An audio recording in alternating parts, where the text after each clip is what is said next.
it affects my interest, has seized Meg by the collar, as she dared to draw him into Samantha lawsuit. Meghan Markle will be back in court again for the umpteenth time this year. Her half-sister, Samantha Markle, is accusing her of lying to Oprah Winfrey. A trial date has been set, but don't get too excited. Here's what's going on, and why it probably won't get that far. Why Samantha Markle is suing. Samantha Markle is suing Meghan over her now infamous interview with Oprah Winfrey in March 2021, as well as the material published in the Finding Freedom biography. Samantha's lawyers had confirmed that they want to depose Thomas between 5 and 21 October, and also wish to depose Prince Harry and Oprah for their testimony, Newsweek reports. But Meghan's legal team have hit back. They have requested a judge stop the process of collecting and releasing evidence until a ruling on whether the lawsuit should be entirely thrown out. They argue that Meghan's statements about her relationship with Samantha are non-actionable opinion that are also substantially true. A deposition of Mr. Markle at this juncture, along with other discovery, would be an unnecessary spectacle and waste of the parties' time, money, and resources, their filing read, via the publication. Samantha Markle should not be permitted to force Meghan and, potentially, numerous non-parties to devote substantial resources to extraneous discovery while a meritorious motion that could dispose of the entire case is pending. The filing continued, as discussed below. Discovery in this case should be stayed pending resolution of the motion to dismiss because, 1. The motion is clearly meritorious and will dispose of the case. 2. A brief stay of discovery will not prejudice or harm Samantha Markle. And, 3. Discovery will harm Meghan, other non-parties, the court, and the interests protected by the First Amendment. Between Samantha and Thomas Markle, Meghan has a fractured relationship with her family.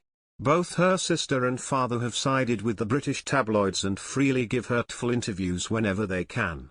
Samantha was banned from Twitter for repeatedly attacking her half-sister. There's nothing but disdain here, folks. To hear Meghan tell it, she's basically had little to no contact with them since she got married.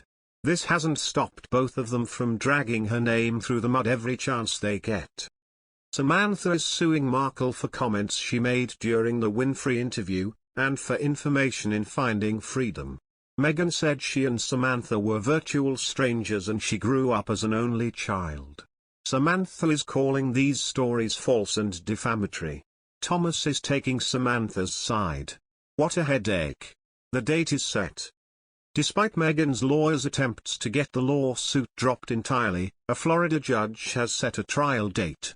October 2, 2023, could see the Markles duke it out in court for no more than 5 days. The date will only happen should the sides fail to settle beforehand. The two are required to find a mediator, and the judge is requiring swift submissions so as to not waste court resources. Samantha wants $75,000 from the former Suits star, but it could be difficult. For one thing, Meghan didn't write Finding Freedom at all. Her judges argue the statements made to Winfrey were obviously emotionally driven and not meant to be viewed as objective fact. They also claim her comments have been robbed of context. What's going to happen? There's no way of knowing if this trial will ever actually occur. Samantha's case need not be ironclad for a settlement, and Meghan may want to pay the 5-figure sum just to get Samantha off her back. Most celebrity lawsuits like this tend to end long before they ever go to trial, and Meghan probably wants to ignore the intense media scrutiny that comes with a public trial. Since the court system is actively pressuring the two to hurry up and settle, it might never actually get to court. One thing is for sure, there's no love lost between Samantha and Meghan Markle. Perhaps someday all the bad feelings could subside. We're not holding our breath.